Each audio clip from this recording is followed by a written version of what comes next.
have a question, Will, real quick. Please. Speaking Yeah. of the animation in between cutscenes, what Hmm. kind of do you get? Let's take the Star Wars set for example. Do you get what do you get from Disney? Hey, you can cut this part out, this part out, this part out, shorten it down to the 40 minutes of cutscenes you have for like Star Wars, the first set that came out, because you have to kind of fudge with like Lucas. You got to put stuff in where stuff isn't supposed to be in. So Yeah. do you have control over that? Do you have some say in like how it flows, or is that all from the tippity top? It was most of the say was worked out before I would start working on it. We had a full story team at Avalanche that would write the scripts and they would do the storyboards and it would go through layout. And then during that process is when those guys would have to do a lot of review with LucasArts or with Marvel. And so they were the ones that were fighting those battles of trying to get their storyline into the game and trying to get it approved by these other parties. That can sometimes be really difficult. I mean, you had LucasArts and Pixar and Marvel, and understandably so, they want to protect their properties and they want to make Right. sure that they're represented the way they should be. And so it can be really tough scrutiny getting your scripts approved, getting your storyboards approved, especially if it was something new like the Force Awakens. That this is this is the first big Star Wars movie that's going to be coming out in years, and they really wanted to protect the characters and the storyline, and so it was tough for our story department because they were given very little information about who these characters were. The Wow. animators, we got even less. I mean, we had to get it through the story guys. The story guys would go talk to LucasArts. They would get the rundown on who the characters were, and then they would relay it to us. And then through the storyboards, through just their descriptions of the characters. And so, I would end up animating shots. We were showing a shot here from the finale of The Force Awakens with Kylo Ren and the big battle. And I animated that whole thing with zero reference at all. Like I Are didn't you know. serious? Wow. I had no idea who these characters were. We didn't even know their names. They had code names at the time. Oh my Oh, goodness. wow. And it was just a description from my story lead. He said, so this is the synopsis. They're battling. They're in the snow.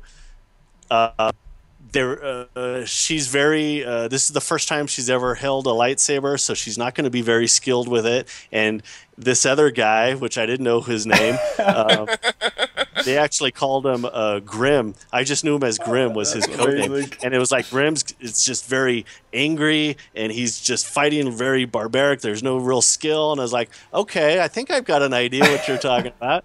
And then it was just go ahead and animate from that. Yeah. And Oh my God. and so it was those kind of challenges were interesting. When you were like when you had a new property, whether it was The Force Awakens or the Maleficent film, stuff that hadn't come out yet, and it was like animate this stuff, but we really can't tell you a lot about it, which made it a bigger challenge. A funny little note on the Force Awakens one with this fight here with Rey. I'd animated the whole thing initially. I'm left-handed, and so I shoot a lot of my reference, and I had her swinging this thing with her left hand, and I had a good portion of it done, and we got a note back from LucasArts, and they said everything's looking cool, it's moving along real nicely, but she's not left-handed. Oh. And I was like, okay. They said, so Oh. if you can just take the main parts where she's striking or defending herself and put the lightsaber in her right hand. And so you'll see where Yeah. I think she kind of switches it She at some does. point. And so I try to, there was only so much I could do because we were so far along. And so it was like, find the main spots where you can put it in her right hand, Yeah. and I think you see her switch it at some point during that, so it's kind of funny. Yeah. But they were real, again, they wanted to make sure they were as true as they could to these characters, and so there was a lot of stuff that we would get notes on that they knew the fans would pick up on. There was some cinematics we did with Jabba the Hutt, and we had done some animation on him, and they came back with some notes saying that one of his eyes is like a lazy eye, like it drifts out a little bit, and so we had to go back and change a lot of the animation to make his eye kind of kick out a little bit lazy, because they said that's going to be something that the fans are they're gonna notice. No, not the internet fans. They're totally cool with change. It's all right. Right. Especially with something as benign as Star Wars. I mean, what says that? It may be kind of tough. I'm sure it all kind of blends together. But do you have any idea about what time of the year it was that you were animating that shot? Like how far before the movie? When did the movie come out? December of last year. Yeah. December. Yeah. I was animating that shot probably just weeks before. Wow. That film came out. Wow. Yeah. It was. It was right around the holidays because I remember we didn't have much time to finish it, and that was one of the big ones that shot. And I remember our story lead on that, Adrian Ropp, who's an amazing story guy. He got to go to Lucas and actually read the script. And he's a huge Star Wars fan, and he was really saddened that he had to read it for the spoilers, but at the same time, and he didn't share anything with us. He just said, he gave me the brief rundown of the characters just so I can animate the scene. But he was quite excited about the film, and he's like, I'm not going to tell you anything. It's just that it's amazing and everyone's going to love it. And so it was really cool that he got to do that, to be able to read that script before the film came out. Is that the typical kind of turnaround time for something like that? Like Marvel, The Avengers, when that movie came out, if there was like a playset, would it still be that kind of time frame where you'd be animating a couple months? Yeah, it kind of varied on just...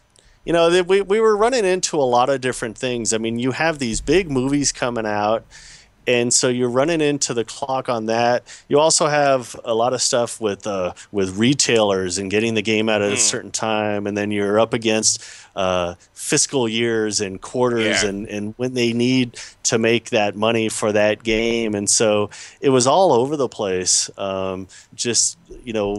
When we had more time for stuff and when we had less time, it was always seems to be, it was very varied a lot. I remember the Dory stuff. We had a lot more time to work on that.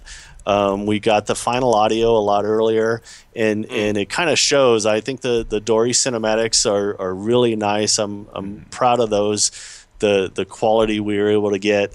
We didn't have as much time with a lot of the Marvel stuff. 48 minutes is a heck of a lot of cinematics, and we did that like in a year, and so it kind of showed. There was some stuff in those cinematics where it's like, man, it would have been nice to have a little more time to really polish those. Well, I'm sure, like most anything creative, you're probably your own worst critic. Oh God, I hate everything I do. I watch anything I create. I don't even want to look at it half an hour later because I'll hate it. I can't stand it.